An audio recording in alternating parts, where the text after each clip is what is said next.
शिवाय।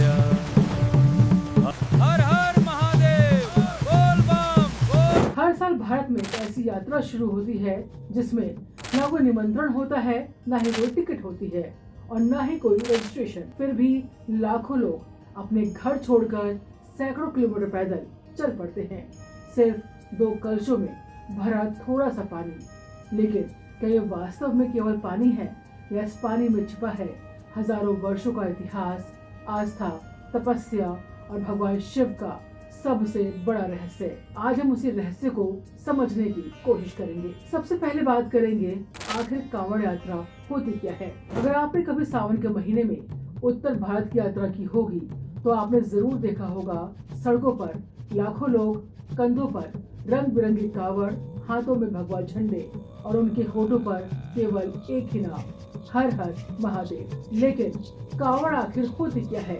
साधारण भाषा में कहें तो कावड़ एक संतुलित लकड़ी या बांस का ढांचा है जिसके दोनों सिरों पर 2 कलश या पात्र लटकाए जाते हैं। इन कलशों में गंगा या किसी अन्य पवित्र नदी का जल होता है। फिर भक्त उस जल को सैकड़ों किलोमीटर पैदल लेकर अपने गांव, अपने शहर या किसी प्रसिद्ध शिव मंदिर तक पहुंचते हैं और भगवान शिव का जलाभिषेक करते हैं। लेकिन यदि कावड़ सिर्फ जल ले जाने का साधन होती तो ये दुनिया की सबसे बड़ी धार्मिक यात्राओं में क्यों गिनी जाती?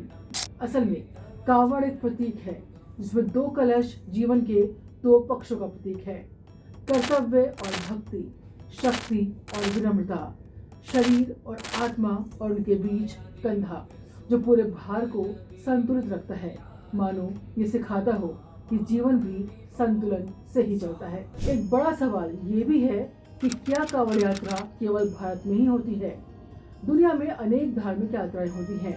मुस्लिम समुदाय हज करता है, यरूशलेम जाते हैं, बौद्ध बोध गया। लेकिन कांवड़ यात्रा अपनी तरह की अनोखी परंपरा है। मुख्य रूप से ये भारत में होती है।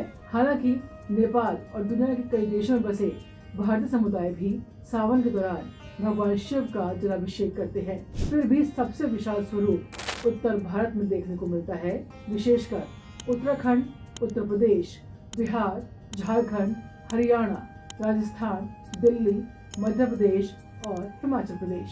अब सवाल उठता है कि आखिर कांवड़ यात्रा केवल सावन के महीने में ही क्यों होती है? क्या भगवान शिव केवल इसी महीने जल स्वीकार करते हैं या इसके पीछे कोई गहरा कारण है? हिंदू पंचांग के अनुसार श्रावण मास यानी कि सावन का महीना भगवान शिव का प्रिय महीना माना जाता है। लेकिन इसका संबंध केवल धार्मिक मान्यता से नहीं, प्रकृति से भी है। सावन बारिश का मौसम है, धरती सूखी गर्मी से राहत पाती है, नदियां भर जाती हैं, जंगल हरे भरे हो जाते हैं, जीवन फिर से जाग उठता है।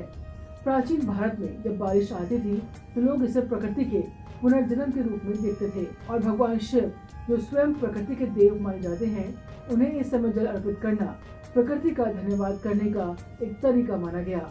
अगर हम बात करें कि शिव कौन है तो हमारे पास शायद शब्द कम पड़ जाए।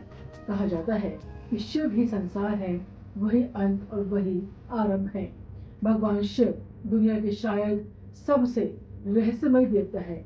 वो राजा नहीं, फिर भी देवों के देव है।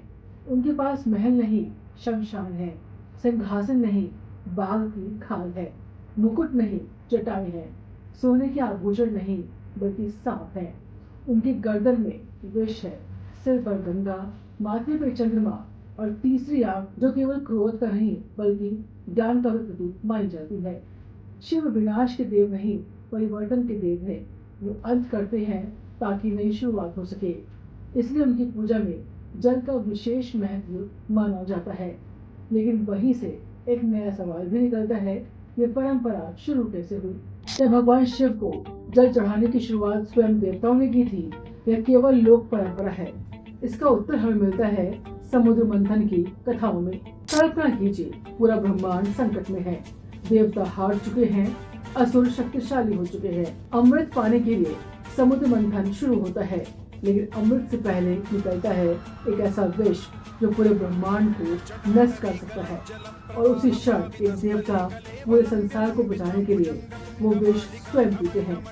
उनका कंठ नीला पड़ जाता है, यहीं से वो नीलकंठ भी कहलाते हैं। उसी विष की आग को शांत करने के लिए भगवान शिव पर गंगा जल चढ़ाया गया और यहीं से शुरू हुई कांवड़ यात्रा की परंपरा।